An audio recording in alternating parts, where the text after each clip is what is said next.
Guess who's back? Back again. Ladies and gentlemen, you know what it is. It's the host of the Safe Room Podcast, Sean Williams. I'm back. Look, man, I know I've been gone for a while. A lot of things have happened within the last month, but I'm here now. I apologize, but now we're looking to get back on our grind. Welcome back to the Safe Room. I am your host, Sean Williams. Again, I got to say it twice because it's nice.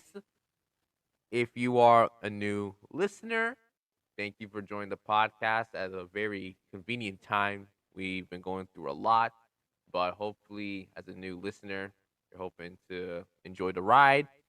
If you are one of the day ones that have been listening to the podcast, again, I'm sorry. Listen, life, it just works out in certain ways that we can't explain, that we can't control. And that's kind of been the case at this point. So now that I'm back, let's get down to business. Today, we have a very special episode. We're going to talk about Black History Month. Now, look, I'm going to keep it a buck with you. I did not want to do this episode alone because no matter how much I have planned or how much I'm going to say, I know it's not going to be enough. I know there might be something I missed out that maybe you guys may pick up and be like, oh, he should have said this, that. And I'll be like, that was a good point. That's a solid point. But you know what? Doesn't really matter. We're going to rock with it still. We're going to talk about Black History Month and the case behind it and what value does it hold? What significance does it hold in modern society? Hopefully this conversation brings a little bit of intrigue to you guys again. I know we talk about Black History Month as a whole being a very important time for Black people, of course, and a very important time just overall for everyone and based on what it means, the representation, the background behind it. So, again, I'm hoping you guys will listen to the conversation. So, before we move on, I just want to say a couple things, get some things off my chest. The whole Instagram situation, I'm moving on. I'm going to start a new page, a new chapter. So now you can follow me on Instagram at the Safe Room Official. That is the Safe Room Official. That is my new handle on Instagram. Make sure you follow me for updates, for posts, for anything Safe Room related, posts, anything that you could think about. Also, Court Advantage, my second podcast. Make sure you go follow us on Instagram. We have a new handle as well, court.advantage. Me and my boy Kevin. Listen, man, 2021 was the year to Safe Room. But 2022, no cap. Watch out, man. Court Advantage, we about to be all over your timelines. Listen, all you're going to see is Court Advantage. That's how it's going to be. All right? Stop playing with me. Go follow us. I have a couple things planned as well for that, so make sure you stay tuned. Also, I've been talking about doing a little tournament for like March Madness. I know March Madness is really for NCAA basketball, but I'm thinking of doing my own version of it for the podcast. If you go check out my video on Instagram, you would know exactly what I have in mind, but a video later on will explain everything. So again, keep that in the back of your heads just for now. But without further ado, let's get into the conversation. Black History Month. Now look, I got a lot to say, and I'm not even gonna waste any time. So, Black History Month. So, we all know about Black History Month, okay? It's February, 28 days celebrating Black excellence. And just to give a little context, at first it actually started off not in like what most people believe like was in like the 1960s or 1970s, which again, I'm just going off the internet, okay? Again, and I'm not an aficionado, so I'm not going to say everything that's going to be completely true. Maybe I'm just spitting from the heart, so don't fact check me all the time. But again, it wasn't just built off Black History Month, but more just from Negro History Week back in 1926. And this month symbolized to celebrate Black history and all of its contributions across the years. And basically, BHM, Black History Month, demonstrates Black people as a crucial population to building the foundations of Canada and the US. And not only that, but breaking down systemic barriers to derail the success of Black excellence. We see it all the time where there's different avenues where you see levels of discrimination, where you see police brutality, all these factors and these traits that try to limit us as a people, as one race. You know, the whole point of Black History Month is to address these issues at the forefront, bring awareness, and hopefully that there's a level of accountability and change. But also, again, it's not always the negative, negative, negative. It's also recognizing the accomplishments and, all the goals and achievements that we as Black people have been able to perform over centuries, over past time. And again, it's it's it's very important. It's a month that every time it comes around, like I just can't help but like get into a mood or like, okay, all right, man, what's gonna happen? Because I'm always asking questions like, who are they gonna talk about? You know, who are we gonna highlight? Who are the people that we're going to be remembering by, or who are the individuals that are gonna get part of the discussion more? It's a very, very amazing month, and I'm very proud to be a black individual, a black male, celebrating this month. However, and again, this is where we kind of get into the a deeper part of the conversation. A large group of black folks advocate that Black History Month is still being undermined within the public eye, and it needs more significance than ever before. Now, this can come in different places. You look at academic institutions where like you have students who are always saying like Black History Month, it's not getting enough eyes on, not enough recognition or respect.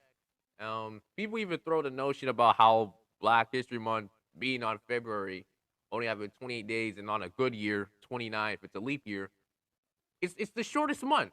Like we literally get the short end of the stick on Black History Month. Imagine that. We as a people, and for Black History Month, we get the shortest day outside of February. Each month, 30 days or 31 days. And we don't even have that. We can't even say that. So that's one problem. Especially people in the community. That's another thing you have to consider. A lot of people say that Black History Month just isn't at the forefront as well, or in terms of conversation, recognition, acknowledging all we've done as like building the foundations of communities of Canada, of US. It's true. No matter how many people want to say like, are you sure about that? It's a fact. Okay, like Black people, we build this. Okay, this foundation, everything we built, everything. I don't want to hear it. I don't want to hear it. All right. So because of that, I like to put the phrase of Black History Month. It can be seen as like individuals putting on their Sunday best. Now, if you don't know what Sunday best means, I'm not talking about the gospel singing show. No, I'm talking about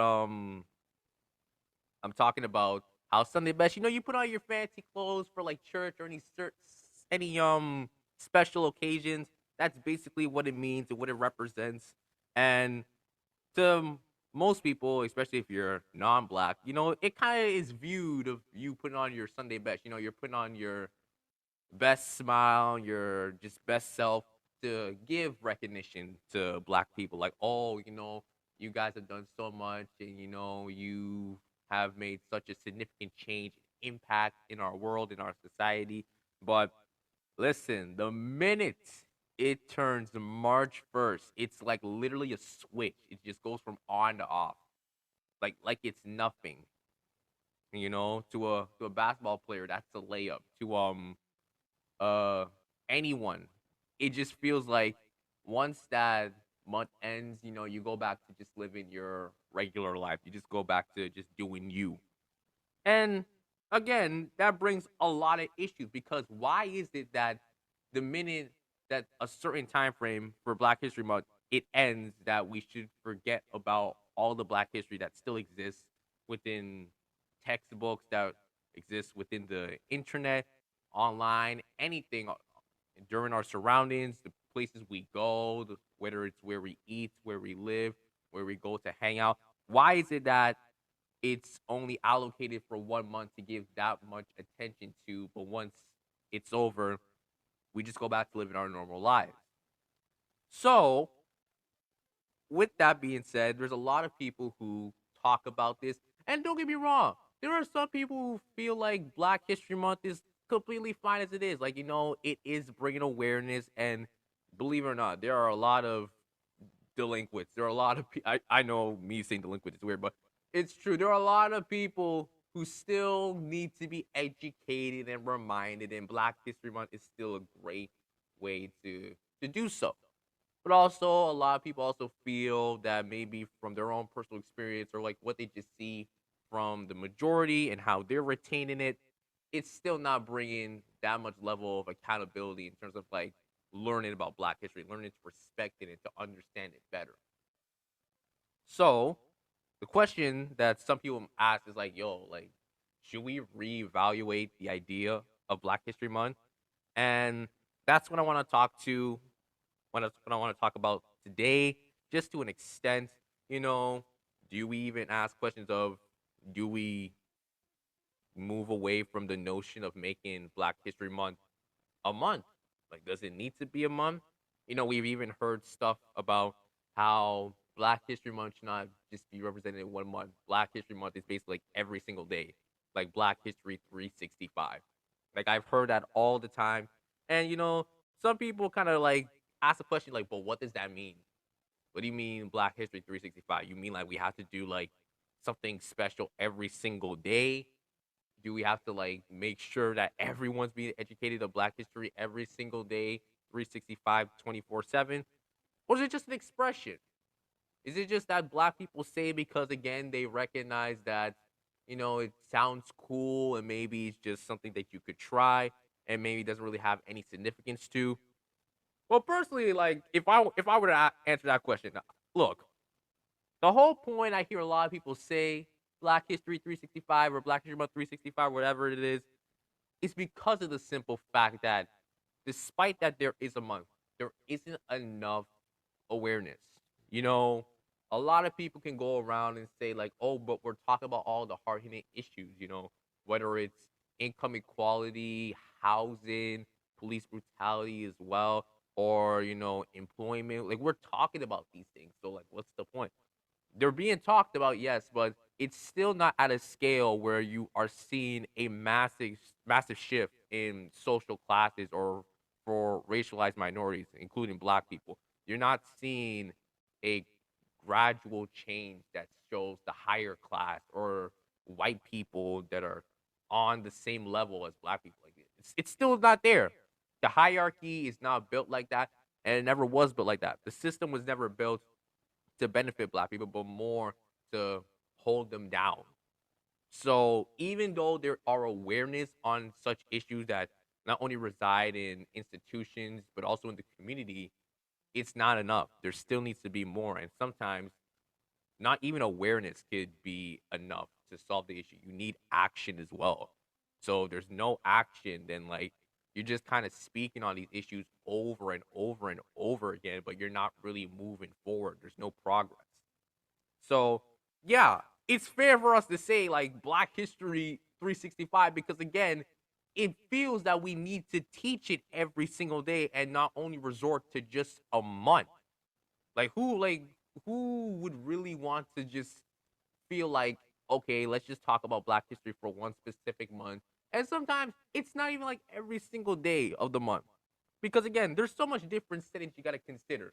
Like, see me, I'm a university student. At the age of 21, I can't even say that like we're getting like readings or like course material on like Black authors or people who or like Black businessmen or like this and that. Because me being a business society major, you think you would probably learn of maybe some former like Black businesses in the past, in the like 20th century or the 21st century. You don't hear that, and they don't even decide to make models or structures like that because again, to a lot of people.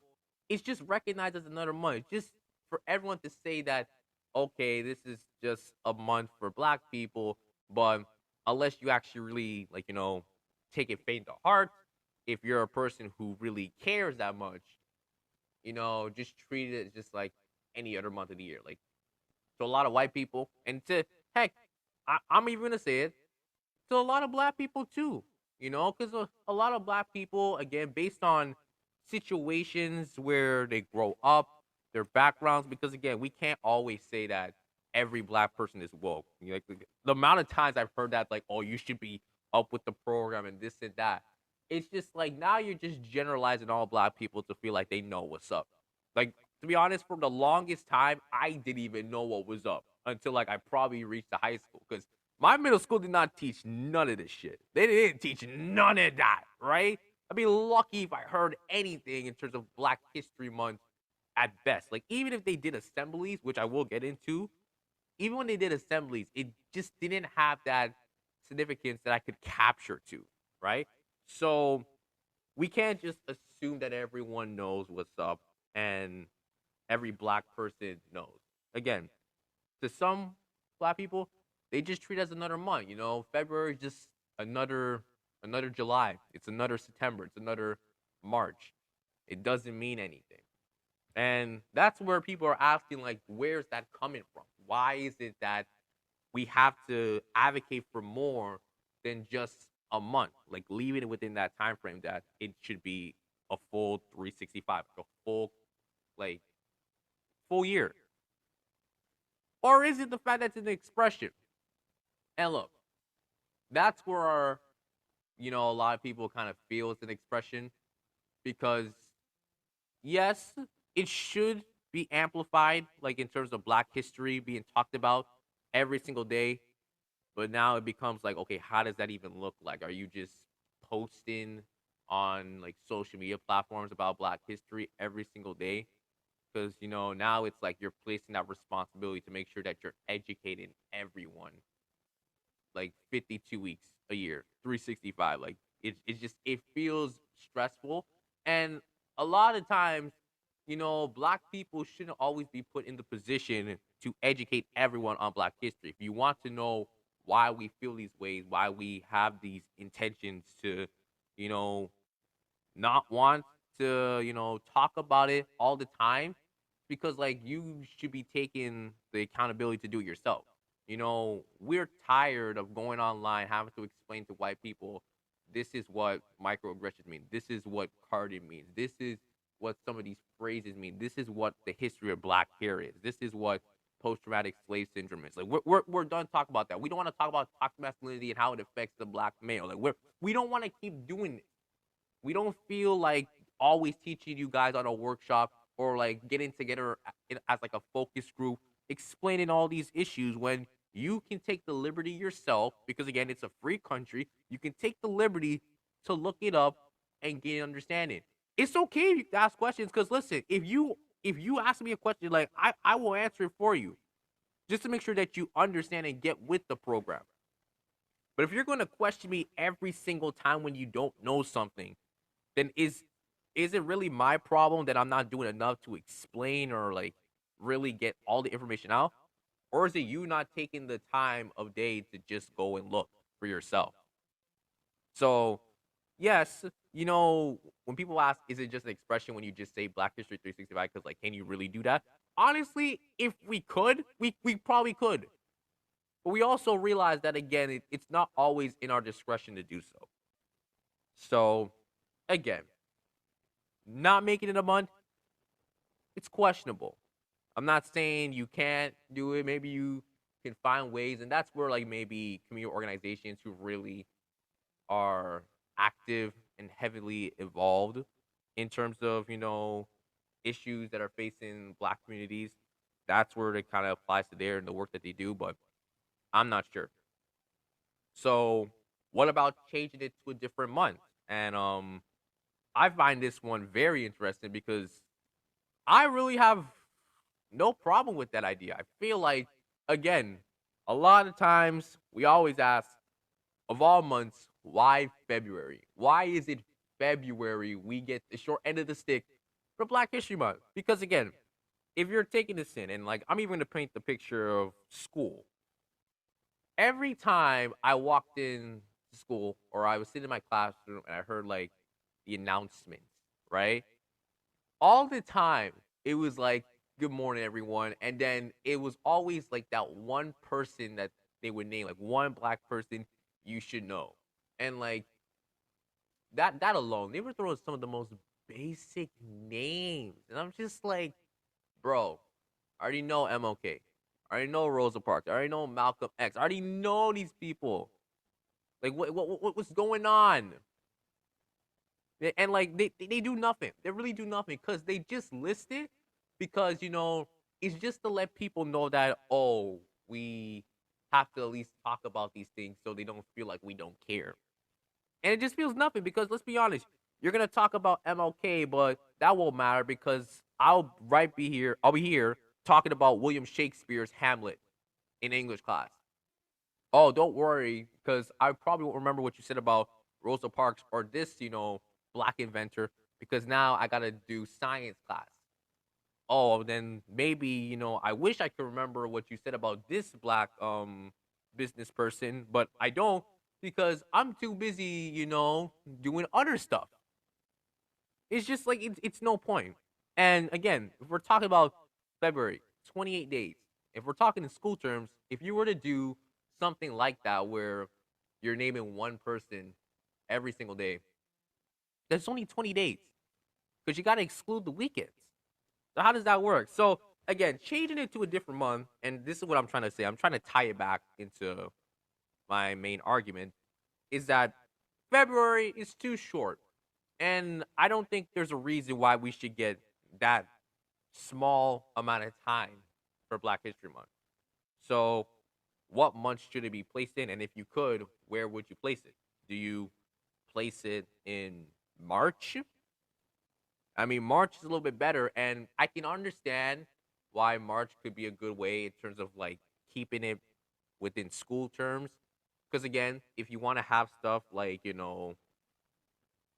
assemblies and stuff, or just find ways to exemplify Black History Month better, you can do it in March. Makes total sense. You could also do it in August, maybe just before the school year kicks in, so you bring some of that momentum, and it's still in the summer, August. I mean, with Toronto's weather, who knows? Summer is kind of non-existent at some points, but you can do it in August. That's not a bad one. Personally, if I were to choose a different month, I choose June because of one special day, and that's Juneteenth. June 19th, 1865, when slavery was abolished. I mean, that alone kind of speaks for itself. I feel like with such a significant date like Juneteenth, why not have Black History Month in June? I feel like that fits perfectly. And like, it's not even just like having it in a different month, but you still gotta keep that same level of like commitment to acknowledging black history in all aspects. Like do something in a way where that every time it's June, it means something to people. Cause I'm being dead honest. Like when I was a kid, it's just I heard so much stories from like my family members talk about how important Black History Month was, and like it was like wow. So like when I grew up older, I thought, man, once it comes for my time and I really understand everything, I'm gonna feel something. And don't get me wrong, I still feel something today, but now it's in the manner of just like, why aren't we doing more? It's not in the matter of like I'm satisfied and we're actually doing something that's really bringing a heavy amount of change. It's more like, yeah, we're bringing awareness here and there, but we can do better. That doesn't exclude the rest of the months. It doesn't exclude the other 11 months of the year where white people are still viewed higher than black people. So like, how can we make that one out of 12 months in the year feel like that's ours for the taking and like we deserve it? And like, I think changing the month would really bring a lot of attention to it. letting people know and letting us express our voice that, again, 28 days, you giving us the shortest month of the year. And again, even if it's a leap year, one extra day is not going to cut it. And I'm not even saying that moving to June is going to like bring a heavy amount of change either. Because again, it's not about how much days, it's about what you actually do with them. The quality over quantity aspect. Like I even pitched out the idea of like, yo, there should be like a week within June if you were to move it. Put a week where like you have this like literally just this stretch of different events that are happening.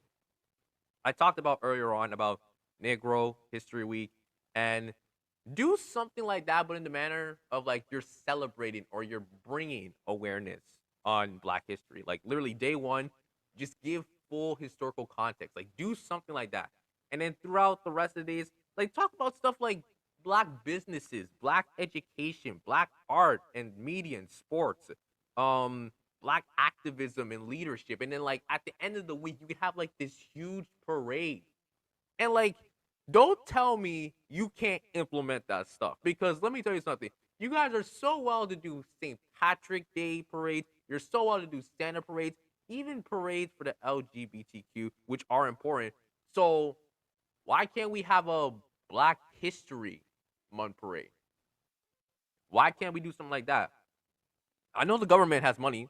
They have stupid amount of money. I know y'all can spend it, and I think it would be great because it brings the community together as well. Again, the community is like that gray area who is always trying to address the issues that are facing Black people in their community. They're always having to do the work. And I've even talked about this on separate occasions. Community work is like a 24/7 occupation.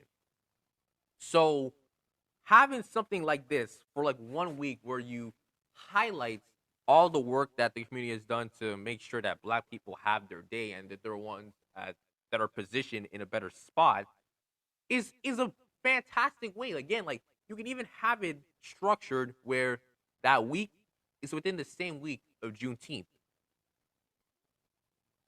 I feel like that works so well. And like again, again, I'm not an aficionado. I can't say that you should do this because there are probably other ideas. But again, even small things about why don't we just do it in a different month? Because even I'll admit, because I'm a university student in February, I'm not even thinking about Black History Month like that. I'm thinking about when's my next assignment due? Oh wait, I have a midterm. Oh wait, I have an exam next week. When's my reading week? Like literally, I'm recording this during reading week, and you would probably think I would be online advocating for Black history and Black excellence, this and that. Rather, I'm just chilling because to me, it's like I don't know what I could say. It's like I could say everything, but is anyone actually going to resound with what I'm saying full heartedly? I don't know. And again, sometimes it just doesn't pop in my head. And don't get it twisted. Just because you feel like you're not connected with Black History Month doesn't make you a bad Black person. No, because again, based on how you grow up, and maybe sometimes you have that high level of understanding of what like the true meaning of Black History Month means now, and like what it's shown you. You're just like, no, it is what it is. Yes, you'll bring awareness, and maybe there's something that happens, but sometimes it's the saddest thing that maybe it takes a killing or just some type of riot just to spark attention. We saw what happened in 2020 with George Floyd, and not just George Floyd, but any forms of like police violence, police brutality. You see how the masses rise and how they come together, and it's sad to say that it literally takes us where we're at a state where we're most vulnerable and we're all angry for everyone to hear us out. Whereas let's take a month to appreciate the success and the Black excellence, and then people just kind of walk over it like it's nothing. So now, with that being said, how can we improve Black history within various areas? Now, I mentioned at the way beginning of this how it's kind of categorized into different settings. There's academic institutions, there's communities, and one that I haven't really touched about yet, but workplaces slash businesses. So how can we find ways to improve in those type of areas? You know, so I want to start with academic institutions because for me, I'm still in an academic institution, so I can relate to this the most. Now, for anyone who's gone through this and who has seen this, and then even especially for the people who've gone to the same middle school, the same high school as me, you know what I'm talking about. Sometimes, and mostly a lot of the times, where you have predominantly a lot of black students,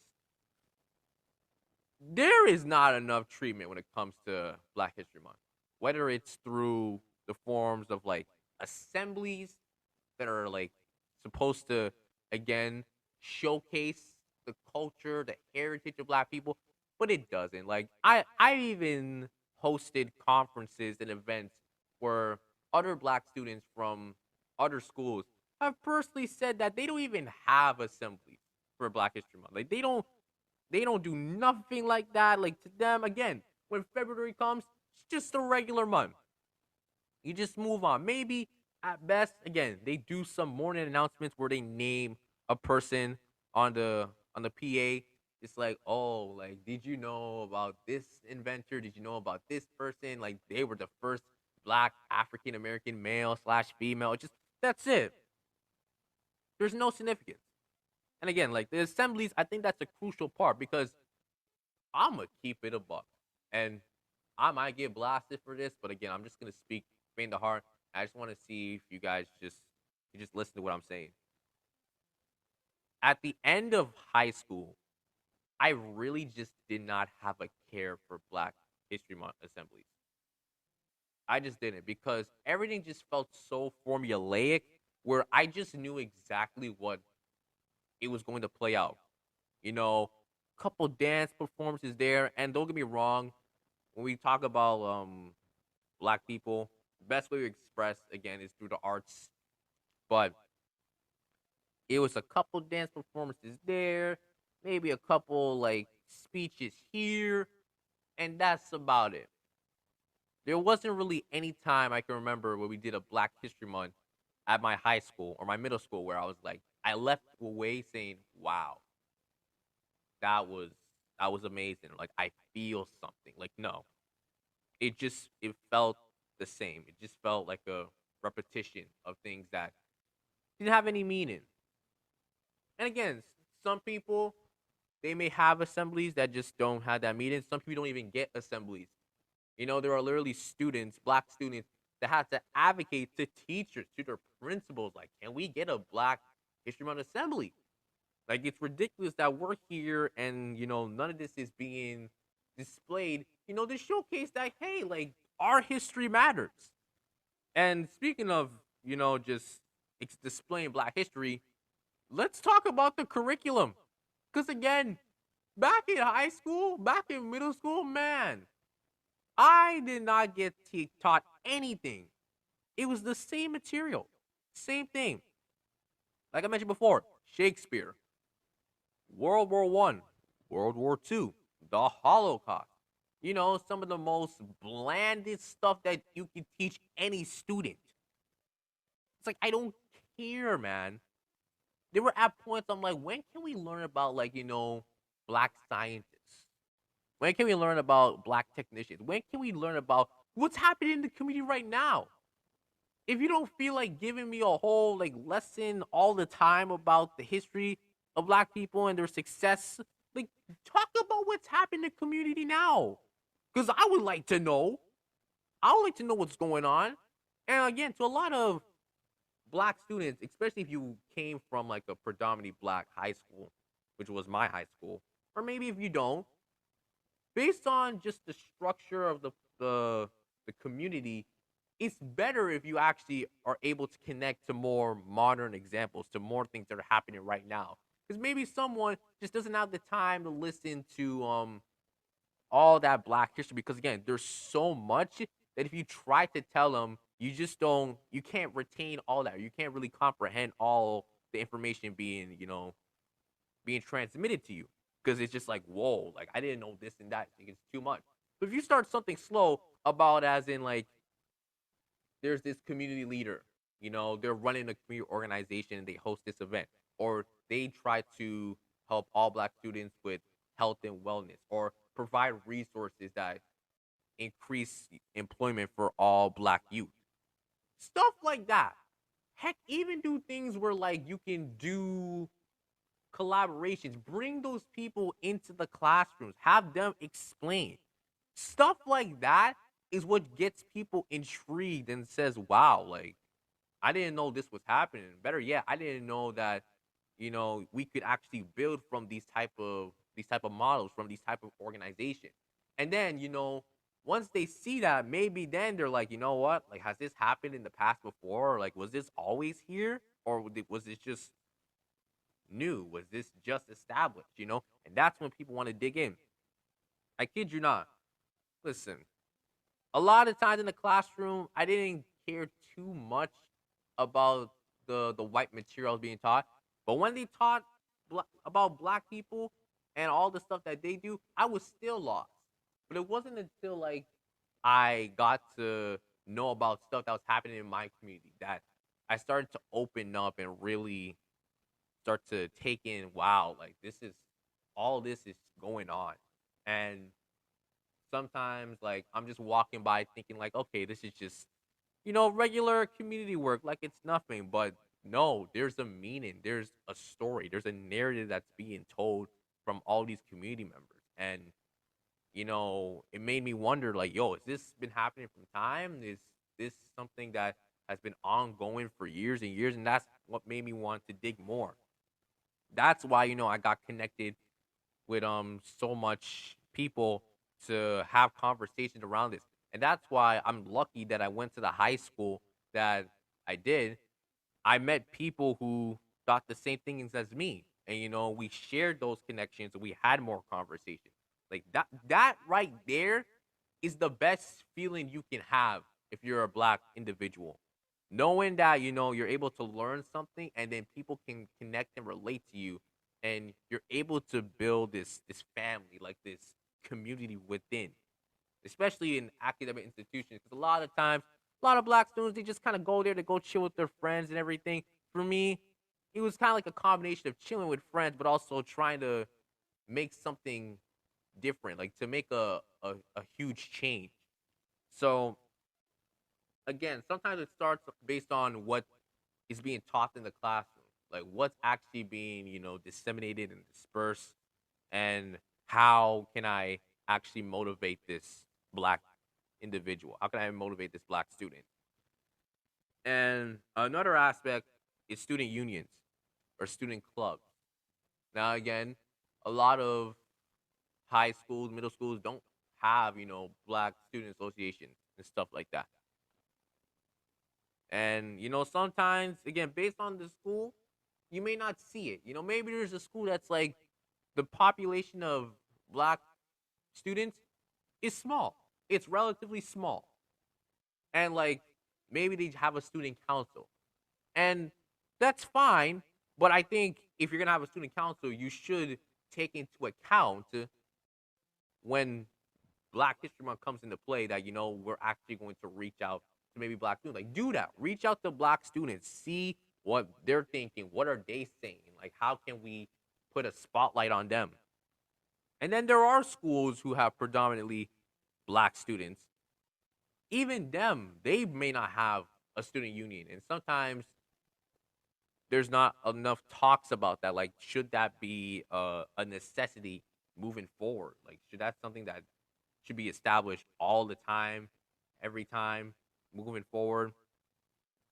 And again, sometimes even student councils, student unions, they might not get that much of a leeway to run different things like Black History Month assemblies or just events or conferences. Like, see, if you're in college, university, you might have that flexibility, because, as long as you're abiding by, bylaws and procedures, you can run anything. Like at York we have USA, then there's way more clubs, but USA is the more common one.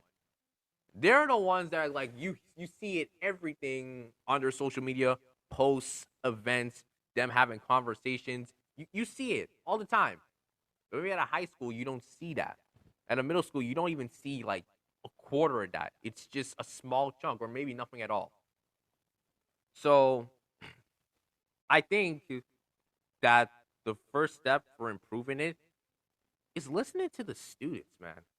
Listen to the students who are actually advocating for better, especially the curriculum, because there needs to be more Black history implemented into the curriculum. I feel like there's no excuse. Like there's no reason why we should always be learning about the same white authors or white people all the time. There are a lot of successful Black people that we can study. Number two, have some people in the community come in to teach about these things. Seriously, if there's one thing I can say about high school, for sure, there were so many things I got myself involved in. And leaving high school, I thought to myself, dang, like, why didn't these people come in to talk about this? You know, if we're learning about, history, why couldn't these people come in to explain it? If we're learning about English, why couldn't these people come in to, speak on these subjects? And obviously, English is English and there's more metrics to it. But even still, heck, even field trips. I feel like field trips, like it was so basic. It was either going to like the ROM or somewhere else. It was just like why? And then like they made you do assignments that were just completely irrelevant. Like if I'm going on a field trip, I want to feel that once the trip is over, I'm gonna like remember every single moment, especially if you're going to tie in with Black students. Because don't get me wrong, there were some trips that I remember, but not for what made me look at it and says, you know what, like this really spoke to me like as a Black individual. Nothing like that. So the curriculum needs to be better. Like literally, I would have it, and not just for high schools, middle schools, even colleges and universities. Have it like where in February, it's just Black authors. Like I wish my professors and my TAs were like, you know what? We're gonna give material that's just based on Black authors. That's it. Like nothing else but that. That would be so cool. That would be so cool. I think that would be the best way to engage and let people know how significant. And again, sometimes it's the most simplistic things that you can ask for. Even the student union, again, maybe if it's not actually getting their own student association for Black students, but having a student council that listens more to its Black students is a better way too. But there's also the issue of staff and administration, because I'm not gonna lie, some of y'all staff members be doing way too much. Be doing way too much. Like we have ideas that we want to throw, and you're always about like, I'm not sure if we can run that because like I have to check in with the principal and there might be like dates scheduled. Shut up! Shut up! Like shut up! I don't want to hear it, man. You got to do better. Do your job, man. Yes, you're here to teach, but at the same time, you're supposed to help me build some skills. You're supposed to help me build my leadership. One thing I'll actually say, Downsview wasn't too bad when it came to some students, like, or some teachers building up some students. I gotta give credit. There were some teachers that like truly were trying to like help me get to a better place. I gotta give credit for that. But one school's not enough. This has to be an ongoing thing at every school because there's always Black youth at every school. So we got to do better. TDSB, PO, district school board, whatever school boards, you guys got to do better. Like even for Black History Month assemblies, give control to the students. Because a lot of times Black History Month assembly, it's planned by the administration. It's planned by some teacher, and again, it's like a white teacher who don't even like know the first thing that the students are even thinking about. So it makes it even harder. I remember one year we actually fought for the students, the Black students, to organize that Black History Month assembly. We're like, listen, You're not touching anything. The staff, you're not touching nothing. We're gonna do it our way, right? And honestly, to a lot of people, they came after me and said, like, you know what? Like this assembly, it felt different. It wasn't like previous years. And I even heard the idea of people saying, should we even have a Black History Month assembly? I think that you should. I know people kind of feel like it just doesn't bring enough change as well, but again, there are still people that need to be aware. And I think having Black students leading that initiative of making sure that there are awareness, whether it's through the material we learn, through the assemblies we watch, through the unions, the associations that are part of the school, that to me is so important. Student voice. Like, I've always been a huge advocate for student voice, and I stand by it. And that applies to Black students as well. You know, so I think that would be a great way. Um, the second setting that I'm just gonna go into just briefly because I feel like this one is kind of one of the better realms when it comes to addressing, Black history or just stuff happening within the Black community, which is the community, grassroots groups, community organizations, events and conferences. Like, you see that because, like I mentioned before, community work is like 24/7. So maybe once February ends, the school may stop making, announcements on for Black History Month. You won't see assemblies or even like fancy art posted in the school. But for community members, community leaders, their work's not done. It's an ongoing thing. I know this because I'm literally a community member right now. I'm doing community work at this moment. And again, it's a 24/7 ongoing thing. So for them, like, it's just giving them the recognition that they deserve. Having conversations with them and giving them a big enough platform to showcase the work that they do.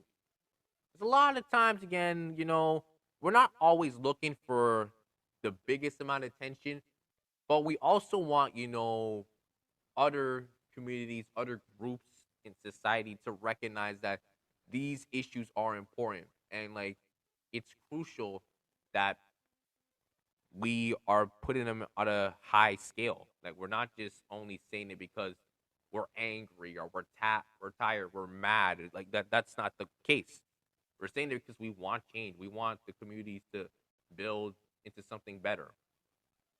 So all I believe in terms of like improvement in terms of Black History Month, put put extra emphasis on those community organizations, especially those Black led community organizations.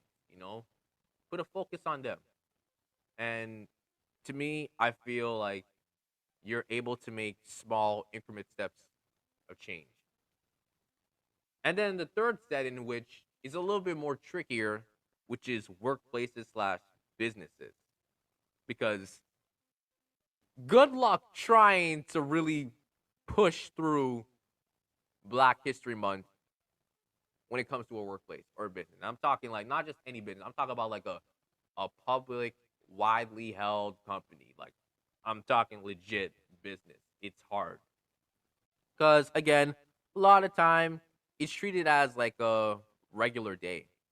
Like, there's nothing really in the sense where you see anything change inside of a corporation or inside of a company.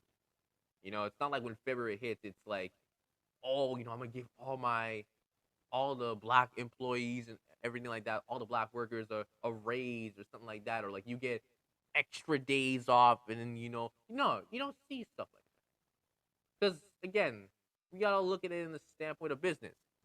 They're a corporation, they're a company, so they're there to make sure that tasks are done. They're maximizing profit. The capitalistic approach. It's been here from time, and trust me, Black History Month is not going to change their ideology or perspective on that. But when we look at businesses and companies, they are considered to be the social representatives of our society. They're the ones that have such a huge saying on what we buy, what we consume, what you want us to like, what do you want us not to like.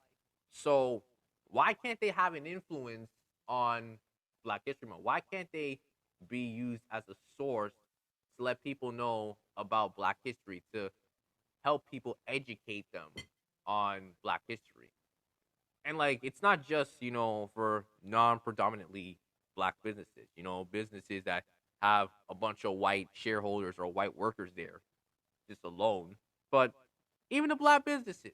Obviously, the Black businesses are going to be for the Black people, but again, it's also continuing to show love to those Black businesses who are constantly having to display this message.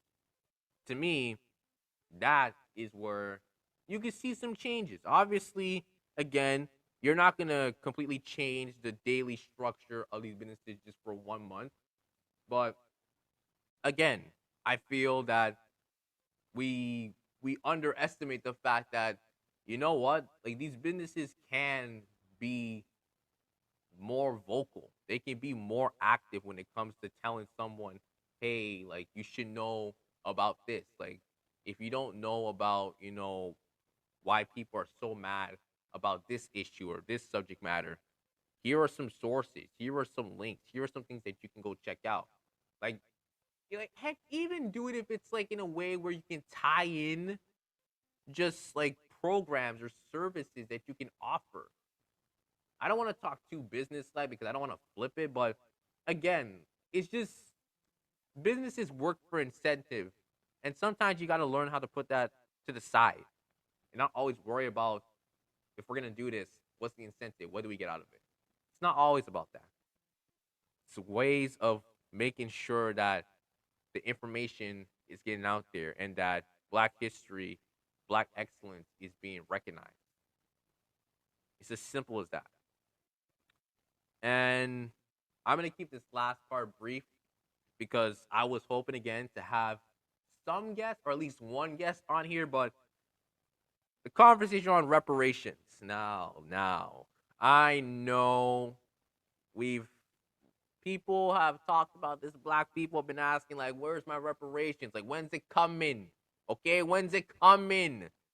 And obviously, it's a conversation that has dated back for a while. This is not new. It's not 10 years ago, not 20 years ago, not even 50 years ago, okay? It's going back since even the day when slavery was abolished, where a lot of Black folks are asking, like, listen, where's my 40 acres and a mule? I need it pronto on my doorstep, okay? So, the conversation around reparation obviously is, can it be done? And if it can be done, how? And there are really good questions, and I even have the question that I want to pose is, not only can it be done, but who does it apply to? Now, I know you're probably thinking to yourself, John, what do you mean does it apply to? Like, I know who it applies to, but again, like, it wouldn't be me if I didn't ask questions that are probably gonna trigger people. But it's just like, are you finna give every Black person just reparations? So, like, for example, I just want to throw this out. So imagine if I'm 11 years old, 11-year-old Black male, just in the community. Do I get reparations? No, seriously, do I get reparations? I just want to know, you know? Because I'm also thinking in the mindset of the government, of like how they're going to approach it. Because, listen, we could all wish that they slap everything that we could ever ask for in front of our face, in front of our hands. We could.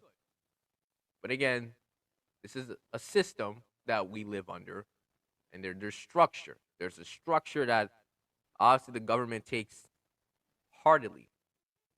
So how does that look like? Who does it apply for? To be honest, the government might look at an 11-year-old and says, well, you ain't got no bank account.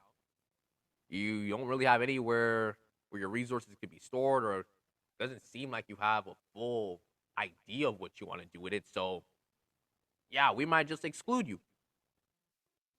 I know you're not gonna give full reparations to a 9-year-old who's probably not even thinking about stuff like that, but more about when is their favorite TV show or Netflix series turning on, or like when's the when's the basketball game turning on, or stuff like that, or like when their favorite singer is coming in their city for a concert. Like no one's thinking that. No one's thinking about reparations like that. Now me, being at the age of 21, oh, I'm thinking about reparations. Oh yeah, oh yeah, like give me everything, give me everything. So when I ask the question of who does it apply for, it's not about race. It's more about the demographic and the group within black people within that race. And again, if I see something like that being implemented, I would say at minimum 14 years. I say 14 years up. Yeah, I give them reparations. I would do that. And again, that doesn't have to be the only model. We're just taking it from an individualistic aspect. Yeah. Now, if we're talking like families and stuff, then yeah, it applies to everyone. Your 8-year-old would probably be charging the cost or cover the cost and everything like that. But if we're looking like individual, I think if you're if you're not above 14, or I would say 14 and up. So yeah, if you're not that, sorry, I just think that's fair. Because around 14, you may have a bank account. You know, you might have more stuff that you can say that you can manage. And a lot of like 14-year-olds may be thinking about getting a job. I mean, I don't know if like is it still 16 that most people get a job, or is it 15 now? I don't know. I've been out the loop for such a long period of time. So I don't know. But personally, I think that could work. That might be an idea. And also, are we looking at reparations in monetary value? Do we want it just like cold, hard cash? Like whatever amount slapping on my doorstep? Or are we looking at it in different ways, different metrics? Because I'm going to keep it above. Don't get it twisted. I want my money. But if you just slapped 100K, like just for example, 100K, you probably seen that's not enough. But then again, like there's a whole lot of black people. There's a whole lot of black people. So 100K might be the best you can get if we're being honest. Maybe a little bit more. I'm just spitballing. You slap 100K at my doorstep. I may have an idea of what I want to do with it because again, I kind of set myself in a position of knowing what I want. But maybe at the end, I might not get one or two things that I really want because off the top of my brain, like right now, I pay off everything from like my mom and dad, pay that off. I get a car, so that way I don't have to take the stupid transit. And maybe I'll open a studio for my podcast, something small. But question is that gonna constitute for 100K? Maybe, maybe. No one knows my situation.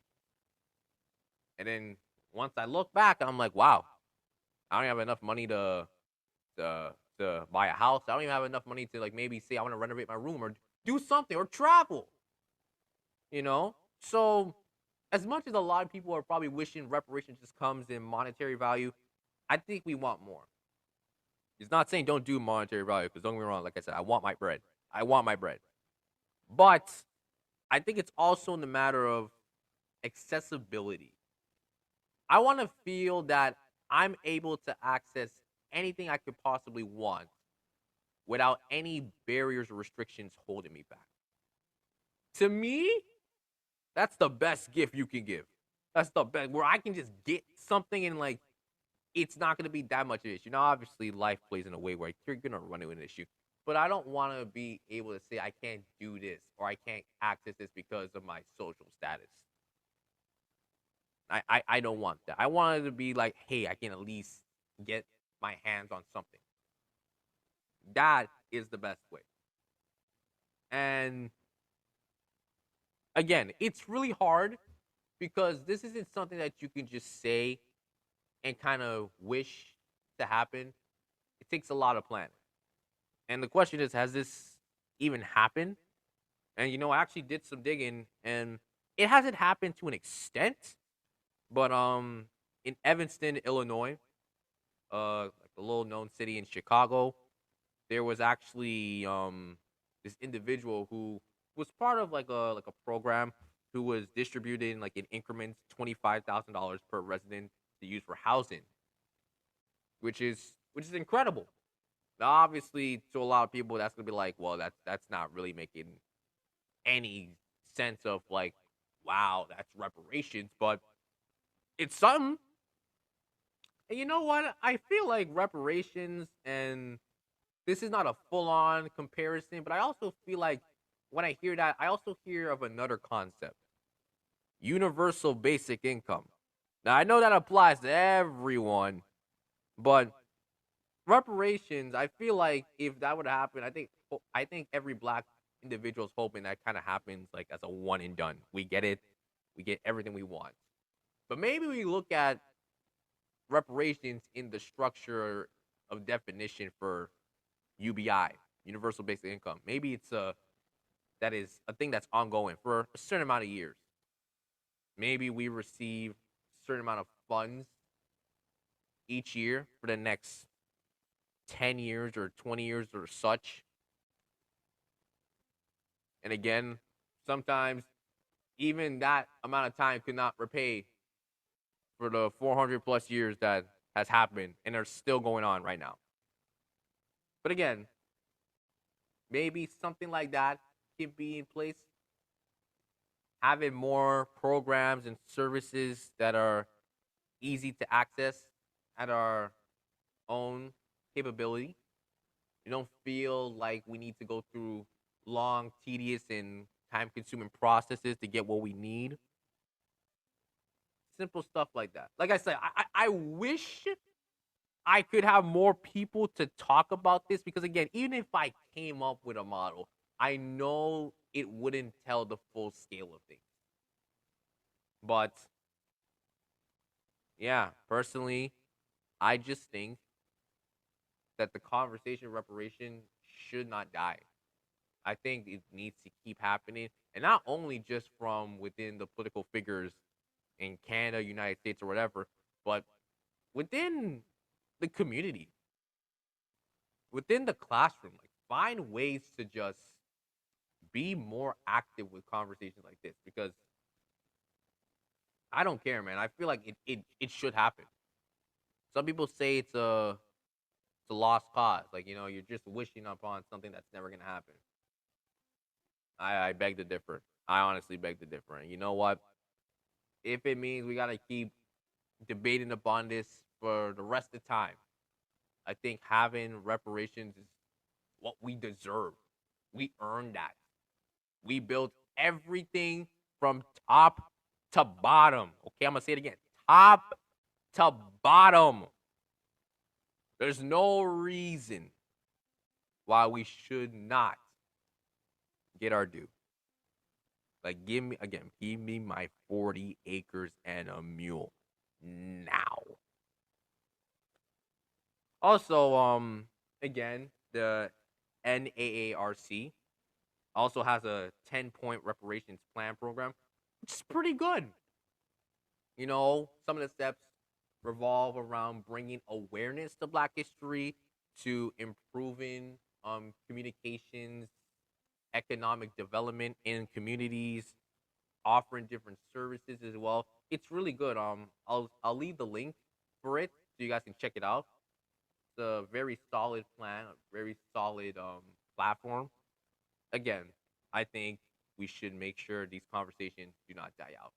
Because again, we deserve it. We earn it. So that's about it. I know this conversation may have not been something that's as fun and crazy. Usually I have like a guest, but you know what? This is what I wanted to do. And I'm not gonna say I came up with the idea. I know a couple of podcasts that I know very well have talked about this, and shout out to them. I just wanted to give my own personal take on it. Again, I wish I had individuals here to help, extend on the conversation, but I'm okay with that. I'm okay taking the load by myself. It's a heavy load, but I'm cool with it. Um, just to close it off, happy Black History Month. I'm proud to be black every time I wake up knowing that I'm black and proud. The skin I wear has meaning, it has power, and I have a voice that I can display. It's the most beautiful thing that you can ever ask for. I'm not ashamed of my skin. I'm not ashamed to say what I have to say, no matter even if people disagree with me, whether people envy me, if people want to discriminate me. I am who I am. And being black, I will never take it back. That's about it, guys. Thank you so much for listening. It feels good to be back on the Safe Room, back on my podcast. I know it's been a long time, but now we're back at it. I might be gone for a bit. I promise. Look. I'm not going to be gone for long. I know just things have been happening recently for me personally, but I'm hoping to stay consistent. Just know March we finna snap. But March, you'll know exactly. Once I announce this tournament thing, I'm gonna be very, very busy. I'm gonna make sure that I'm very active. We getting more guests on the show as well. Again, listen, if people really knew, I have like future outlines already set up. I think I have like 5 future outlines already set in stone. It's just me getting in contact with the people and letting them know if they're down with it. Y'all don't know. Like, listen, I plan ahead. Like I like to build things up. Okay, so you know how I do, man. You know how I do. But make sure again you follow me on Instagram at the Safe Room Official. Follow me on Twitter. I'm gonna see if I'm gonna be more active on Twitter at the Safe Room Pod. I'm gonna see if I can just engage a little bit more. There are some things coming to my website, thesaferoompodcast.com.